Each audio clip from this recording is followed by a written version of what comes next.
নমস্কার। বাংলা সেরা গল্পে সবাইকে জানাই স্বাগত। আশা করি সবাই ভালো আছো। শুরু করছি আজকের গল্প। আজ পড়ে শোনাব গজেন্দ্র কুমার মিত্রের লেখা গল্প তৃতীয় পক্ষ। তাহলে শুরু করি গল্পটা। গল্পের নাম তৃতীয় পক্ষ। পুঁটি নিঃশব্দে বাহির হইয়া ভিতরের রকে দাঁড়াইল। তখন সকলে শুইয়া পড়িয়াছে। নিচের তলাটা সমস্তই অন্ধকার।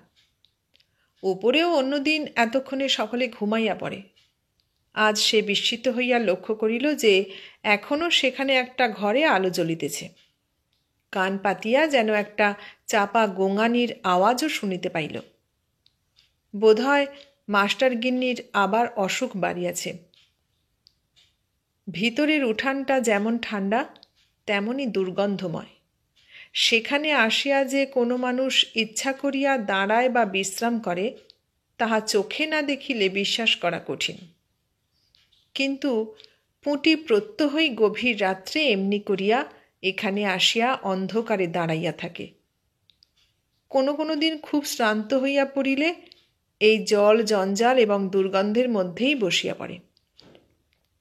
ভোর হইতে সারা দিন এবং রাত্রি 11টা-12টা পর্যন্ত তাহার নিঃশ্বাস ফেলিবার অবকাশ থাকে না। এই সমস্ত সময়টা এমন গোলমাল ও কাজের মধ্যে কাটে যে তাহার সমস্ত প্রাণ হাঁপাইয়া ওঠে। সে একমনে আশা করিয়া থাকে এই সময়টুকুর জন্য। খানিকটা সময় অন্তত তাহার নিজের পাওয়া দরকার, যখন তাহাকে কাজ করিতে হইবে না, বকুনি খাইতে হইবে না, ভাই বোনেদের পিছনে হৈ হৈ করিতে হইবে না, এমনকি নিদ্রার মধ্যে অচৈতন্য অবস্থাতেও কাটিয়া যাইবে না। যে সময়টা সে জাগিয়া থাকিবে, অথচ পরের ইচ্ছামতো পরের প্রয়োজনে তাহাকে চলিতে হইবে না। যে সময়টা একান্তভাবে তাহারই, যেটা লইয়া সে যাহা খুশি করিতে পারে। অবশ্য যাহা খুশি তো ভারী। অন্ধকারে ভূতের মতো চারিদিক চাপা দুর্গন্ধময় স্যাঁতস্যাঁতে এই ছোট্ট উঠানটায় আসিয়া দাঁড়াইয়া চুপ করিয়া ড্রেনের একঘেয়ে ঝরঝর করিয়া জল পড়িবার শব্দ শোনা, নয়তো অতি সংকীর্ণ মুক্ত পথে উপরের এক ফালি আকাশের দিকে চাহিয়া থাকা, ইহা ছাড়া আর কেই বা সে করিতে পারে? কিন্তু তবু ওইটুকু তাহার যথেষ্ট। ইহার মধ্যে অনেকটা স্বাধীনতা আছে। ছোট বাড়ি, 3 দিকে বড় বড় বাড়ির দেওয়ালে ঘেরা, একদিকে অন্ধকার ঠান্ডা গলি। ঘরও বেশি নয়, মোট 4খানি। একতলায় যে ঘরখানা বাহিরের দিকে পড়ে সেটাতে একদল উড়ে ভাড়াটে আছে। তাহারা সেইখানেই বাস করে এবং মুড়ি চিঁড়া ও তেলে ভাজা খাবারের সঙ্গে কিছু চাল ডালও সাজাইয়া দিনের বেলায় দোকান খুলিয়া বসে। ভিতরের একটিমাত্র ঘরেই পুঁটিরা সপরিবারে থাকে, আর সমস্ত দোতলাটা লইয়া থাকেন এক স্কুলের মাস্টার। অথচ উহাদের ঝঞ্ঝাট কম। মাস্টার, তাহার দ্বিতীয় পক্ষের স্ত্রী এবং 2 পক্ষের মিলাইয়া মাত্র 2টি ছেলে মেয়ে। পুঁটি মাঝে মাঝে অবাক হইয়া ভাবে, মানুষ শুধু শুধু এত বাজে খরচ কেমন করিয়া করে? সে, তাহার বাবা মা এবং আরও 7টি ভাই বোনের যখন ওই একটি মাত্র সংকীর্ণ ঘরেই কুলাইয়া যায়, তখন 4টি প্রাণীর জন্য 2খানি ঘরের ভাড়া গোনার কি কোনো অর্থ হয়? সে একবার ইতিমধ্যে মাস্টারগিন্নিকে ইঙ্গিতে কথাটা বলিয়াও ছিল। মাস্টারগিন্নি জবাব দিয়াছিলেন, আমার ভাই শরীর খারাপ, পাশের ঘরে এক গাদা ঝামেলা সহ্য করতে পারবো না। এমনি নিচে তোমরা গোলমাল করো, তাইতেই আমার কত কষ্ট হয়। কি করব, ওর কুলোয় না তাই, নইলে আলাদা বাড়িতেই আমার থাকা উচিত। কথাটা মনে পড়িতে অন্ধকারেই যেন পুঁটির চোখ 2টা হিংস্র হইয়া উঠিল। চালের কথা শুনিলে তাহার গা জ্বালা করে। এ শুধু গায়ে পড়িয়া বড় মানুষই দেখানো। দেমাক কত, তবু যদি বর ঢরঢরে বুড়া না হইত। পুঁটির বাবা কাজ করেন কর্পোরেশনের কি একটা কারখানায়। বেতন এতদিন পরে ৩৯ টাকা ৮ আনায় উঠিয়াছে। সুতরাং ৮টি ছেলে মেয়ে লইয়া ইহার চেয়ে ভালো ঘরের সম্ভাবনা তাহার নাই। পুঁটি বড়। তাহার বাপ মা যদিও গত কয়েক বৎসর যাবতী পরের কাছে বলিয়া আসিতেছেন তাহার বয়স ১৬, কিন্তু পুঁটি ভালো রকমেই জানে যে সে ১৬ সে বছর ৬ পূর্বেই পিছনে ফেলিয়া রাখিয়া আসিয়াছে। তবে তাহার চেহারা একটু রোগার দিকেই, তাই এখনও তাহাকে ১৬ বলিয়া চালানো যায়। তেমন বারণ গরণ হইলে বাপ মাকে বিপদে পড়িতে হইত। পুঁটির এখনও যে বিবাহ হয় নাই তাহার মোটা কারণটা অবশ্যই অর্থাভাব। এতগুলির ভরণ পোষণ চালাইয়া ওই আয়ে মেয়ের বিবাহ দেওয়া যায় না। কিন্তু সে বাধা যে একেবারেই অতিক্রম করা যাইত না তাহা নয়। ২-১ জন এমন আত্মীয় আছেন যাহাদের কাছে গিয়া কাঁদিয়া কাটিয়া পড়িলে ২-১০০ আদায় হইতে পারিত। তবে সেই ২-১০০তে যে পাত্র পাওয়া যায় তাহাতে মন ওঠে না। দোজ বরে বরে পুঁটির ঘোরতর আপত্তি। সে স্পষ্টই বলিয়া দিয়াছে যে বুড়ো ধরে দিলে সে আত্মহত্যা করিবে। আর ওই টাকায় যে প্রথম পক্ষ পাওয়া যায় তাহাদের স্বভাব চরিত্র এবং সঙ্গতি সম্বন্ধে এমন সংশয় জন্মায় যাহাতে বাপ মায়ের মন শেষ পর্যন্ত সায় দিতে পারে না। তাহা ছাড়া পুঁটি রোগা হইলেও সুস্থ ছিল। বাকি সব কয়টি ভাই বোনই কিন্তু তাহার রুগ্ন ও অকর্মণ্য। এতগুলি রুগ্ন সন্তানের জনক জননীর পক্ষে পুঁটিকে পরের বাড়ি পাঠানোর কল্পনাও আশঙ্কাজনক। সেই জন্যই বোধহয় ও পক্ষে একটু শৈথিল্যও ছিল। কিন্তু পুঁটি যেন এবার ক্লান্ত হইয়া পড়িয়াছে। অহরাত্র এই দারিদ্র ও পরিশ্রম যেন আজকাল তাহার কাছে একান্ত অর্থহীন বলিয়া ঠেকে। অকারণে বিরক্ত হইয়া ওঠে ভাই বোনেদের উপর, মায়ের সঙ্গে ঝগড়া করে, রাগ করিয়া খায় না প্রায়ই, অথচ ইহার কারণ সে নিজেও খুঁজিয়া পায় না। সহসা যেন উপরের গোঙানির শব্দটা বাড়িয়া গেল। পুঁটি কান পাতিয়া শুনিল কি যেন কথাবার্তাও হইতেছে, কিন্তু অত দূর এবং দ্বার বন্ধ বলিয়া বোঝা গেল না। অসুখ নিশ্চয়ই বাড়িয়াছে। এক্ষেত্রে তাহার উপরে যাওয়া উচিত কিনা বুঝিতে পারিল না। বউটির বড় মানুষই চালের জন্য তাহার রাগ যতই থাক, কোথায় একটু সহানুভূতির সুরও ছিল পুঁটির মনের মধ্যে। তাহার কারণ বোধহয় এই যে মেয়েটি সুন্দরী এবং তরুণী। সে মনে মনে স্মরণার বাপ মাকে গালি পারে। আহা, অমন সোনার প্রতিমাকে বাপ মা কোন প্রাণে ওই ঘাটের মরার হাতে তুলিয়া দিল কে জানে। তাহার রাগ হয় মাস্টারটার উপরও। এই বয়সে বিবাহ না করিলে চলিত না? আর মেয়েটাই কি বাপু, বুড়োটাকে বিবাহ করিবার আগে বিষ খাইতে পারিল না? খানিকটা পরেই উপরের ঘরের কপাট খুলিবার আওয়াজ হইল। যদুনাথবাবু হ্যারিকেন হাতে বাহির হইতেছেন। বোধহয় ডাক্তার ডাকিতে যাইবেন। সিঁড়ির মুখের কাছে আসিতেই আলোর রেখাটা আসিয়া পড়িল পুঁটির গায়ে। যদুনাথবাবু চমকিয়া উঠিয়া প্রশ্ন করিলেন, কে কে ওখানে? পুঁটি কোনো দিন যদুনাথবাবুর সঙ্গে কথা কহে নাই, তবে না বলিবারও কোনো কারণ ছিল না। তাই সে জবাব দিল, আমি। তারপর একটু ইতস্তত করিয়া প্রশ্ন করিল, দিদির অসুখ বেড়েছে বুঝি? যদুনাথবাবু ততক্ষণে নিচে নামিয়া আসিয়াছেন।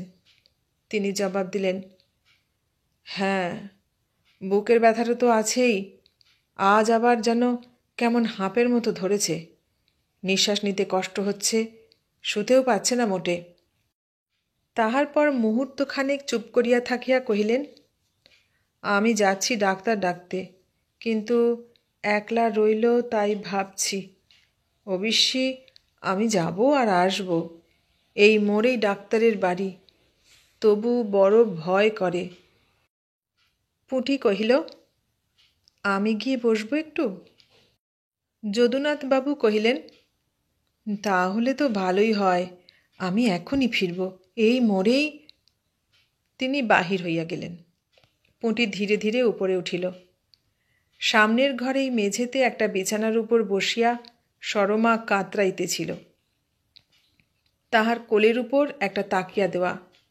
যন্ত্রণায় বেচারির মুখ নীল হইয়া উঠিয়াছে। সেইখানে বসিয়া পড়িয়া পুঁটি জিজ্ঞাসা করিল, বড্ড কি কষ্ট হচ্ছে দিদি? হাঁপাইতে হাঁপাইতে সরমা জবাব দিল, আজ মোটে নিঃশ্বাস নিতে পারছি না, যেন দম আটকে আসছে। চুপ করিয়া বসিয়া বসিয়া এ যন্ত্রণা দেখাও কষ্টকর।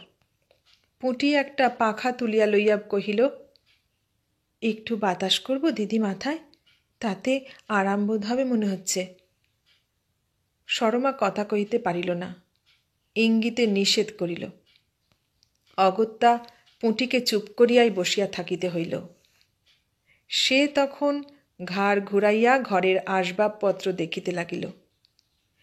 ইতিপূর্বে এই মেয়েটির চালের জন্য বটে আর সময়াভাবের জন্য বটে আর কোনোদিন সে উপরে ওঠে নাই। আলাপ যা হইত উভয় পক্ষে, একজন থাকিত উপরের বারান্দায়, নয়তো সিঁড়ির মুখে, আর একজন থাকিত নিচের উঠানে। আজ সে মাস্টারের গৃহস্থালী দেখিয়া অবাক হইয়া গেল। মাত্র 2টি লোকের সংসারে যে এত আসবাব থাকিতে পারে, তাহা যেন তার কল্পনাতেই আসে না। আয়না বসানো আলমারি, আলনা, দেরাজ, বাক্স, ট্রাঙ্ক, সুটকেস, টেবিল, ঘড়ি, আরও কত কি। এত জিনিস লইয়া ইহারা কি করে? দেখিতে দেখিতে ক্রমশ তাহার চোখ আসিয়া পড়িল আবার সরমার উপর। কয় মাস হইতে অসুখে ভুগিয়া তাহার চেহারা খারাপ হইয়া গিয়াছে বটে, তবু তাহাকে এখনও সুন্দরীই বলা যায়। আসমানি রঙের কাপড়টি তাহাকে মানাইয়াছে ভালো। গহনাও খুব কম নাই, চুড়ি, বালা, আর্মলেট, হার, আরও কত কি। মেয়েটি সর্বদাই সাজিয়া গুছিয়া থাকিত, আর সেই জন্যই ইহার অত দেমাক। মাগো, অমন কাপড় গহনাতে কাজ নাই, বর তো ওই ঘাটের মরা। দ্বিতীয় পক্ষে বিবাহ করিয়া বুড়োটাও কম জব্দ হয় নাই। ইহার বাবু আনা জোগাইতে গিয়া স্কুলের পরও রাত্রি 10টা পর্যন্ত ছেলে পড়াইতে হয়। সরমাকে দেখিতে দেখিতে তাহার চোখ গেল আয়নাতে প্রতিফলিত নিজের চেহারার দিকে। যেমন কালো, তেমনি রোগা, আর তেমনি শ্রীহীন। গায়ে কোথাও এক ফোঁটা সোনা নাই। কবে কোন মান্ধাতা আমলে ব্রোঞ্জের উপর সোনার পাতমোড়া চুড়ি তৈয়ারি হইয়াছিল, অতিরিক্ত খইয়া যাওয়াতে বাধ্য হইয়া খুলিয়া রাখিয়াছে। এখন শুধু কাঁচের চুড়ি ভরসা। পরনের কাপড়খানা পর্যন্ত কুৎসিত। মোটা মিলের কাপড়, তাও খাটো হয়।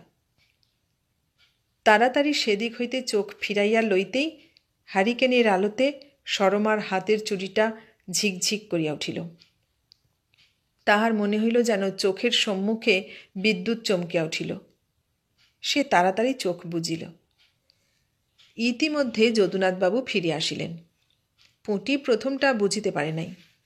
তাহা হইলে ডাক্তার আসিবার আগেই সে নামিয়া যাইত, কিন্তু এখন আর তাহার অবসর মিলিল না। অগত্যা সংকুচিতভাবে পাশের ঘরের দ্বারপ্রান্তে গিয়া দাঁড়াইল। অন্যদিন নিজের রূপ বা শয্যার দৈন্যের কথা তাহার মনেই থাকে না, কিন্তু আজ যেন অত্যন্ত লজ্জা বোধ করিতেছিল। ডাক্তার আসিয়াই ইঞ্জেকশনের সরঞ্জাম বাহির কহিলেন, একটু গরম জল চাই যে। যদুনাথবাবু অসহায়ভাবে এদিক ওদিক চাহিতেই পুঁটি কহিল, কাগজ জেলে গরম করে দেব? যদুনাথবাবু খুশি হইয়া কহিলেন, কাগজ জ্বালাতে হবে না, ও ঘরে তাকের ওপর স্টোভ আর স্পিরিট আছে, একটা বাটি ফাটি করে চাপিয়ে দাও। পুঁটি পাশের ঘরে গেল বটে, কিন্তু জলটি কি উপায়ে গরম হইবে ঠিক বুঝিতে পারিল না। স্টোভ বস্তুটির সহিত তাহার পরিচয় ছিল না। ইতিমধ্যে একবার মামার বাড়ি গিয়া দেখিয়াছিল বটে, কিন্তু জ্বালিবার কৌশলটা জানিত না। অথচ যদুনাথবাবুকে কথাটা বলিতেও তাহার অত্যন্ত লজ্জাবোধ হইল। সে দাঁড়াইয়া দাঁড়াইয়া ঘামিতে লাগিল। কিন্তু যদুনাথবাবুই কি একটা কাজে আসিয়া পড়িলেন। উহাকে ওই অবস্থায় দাঁড়াইয়া থাকিতে দেখিয়া কহিলেন, ও, স্টোভ বুঝি জ্বালাতে পারো না?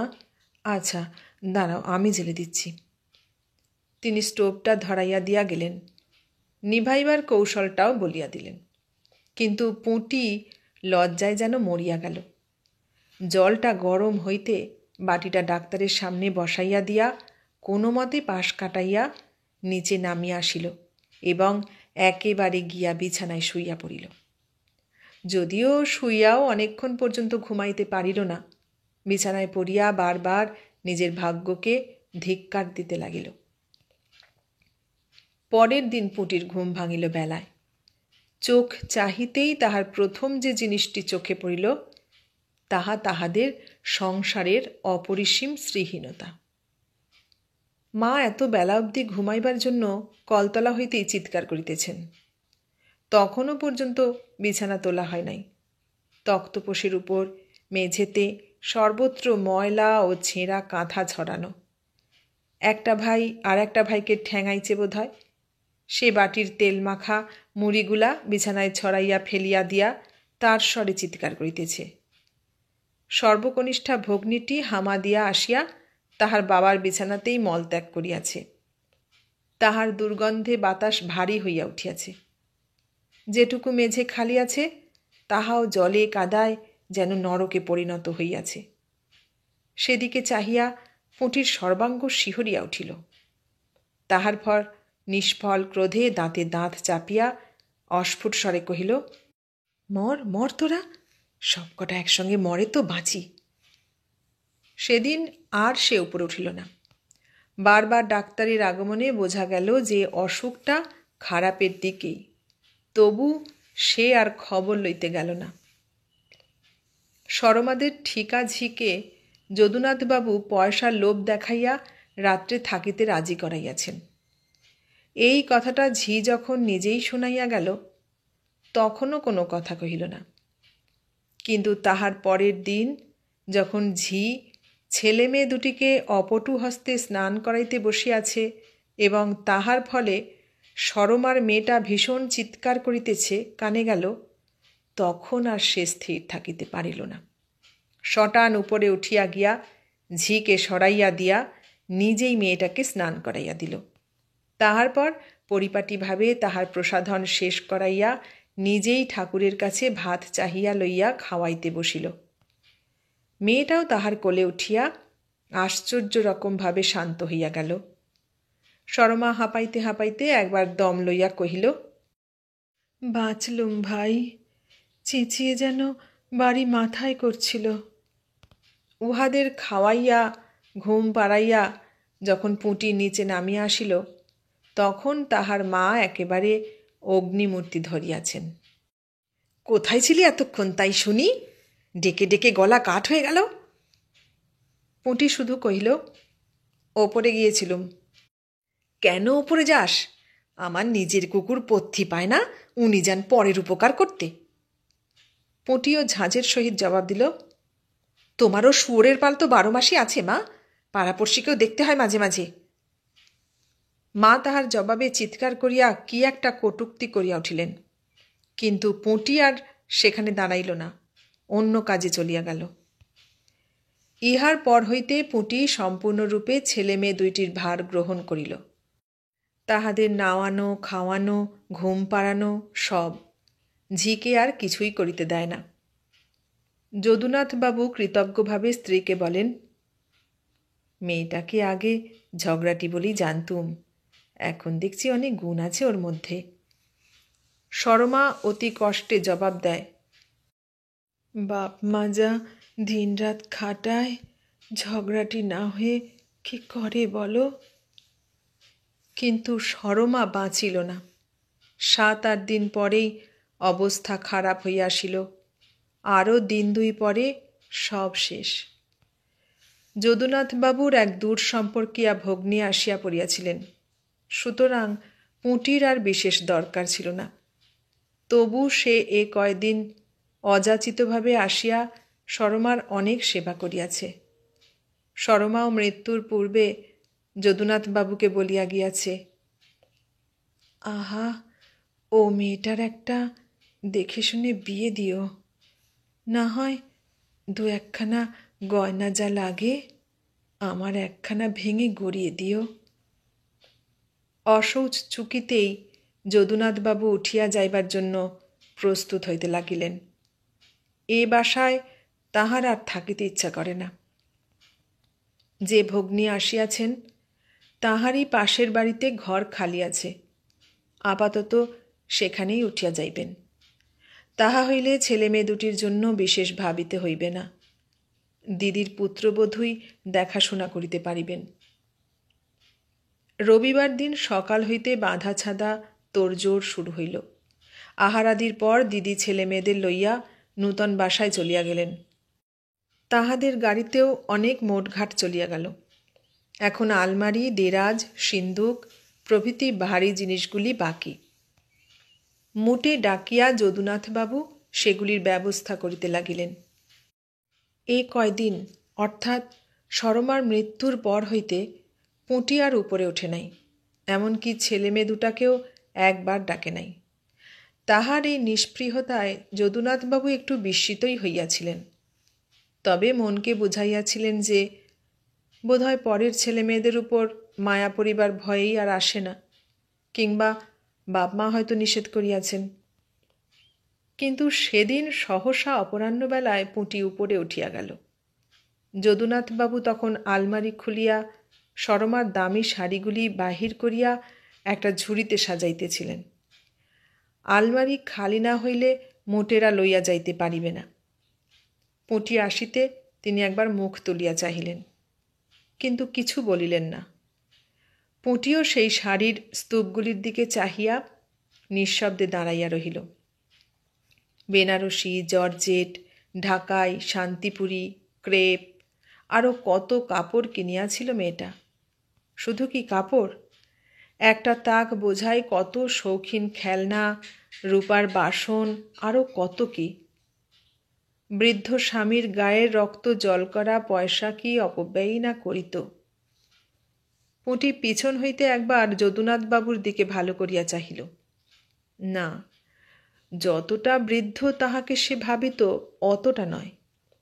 চুলে পাক ধরিয়াছে বটে, তবে সবগুলি এখনো পাকে নাই। দেহ এখনো বেশ সমর্থ আছে। মুটেরা আলমারি লইয়া চলিয়া গেল। তিনি তখন দেরাজ খুলিয়া তাহার টানাগুলি খালি করিতে লাগিলেন। সেখানেও একগাদা কাপড় জামা। সেদিকে চাহিয়া চাহিয়া অকস্মাৎ যেন পুঁটির চোখ দুইটা জ্বালা করিয়া উঠিল। সে আস্তে আস্তে কাছে আসিয়া কহিল, ছেলে মেয়ে দুটোর ভারী অসুবিধা হবে। যদুনাথবাবু প্রথমটা যেন চমকিয়া উঠিলেন।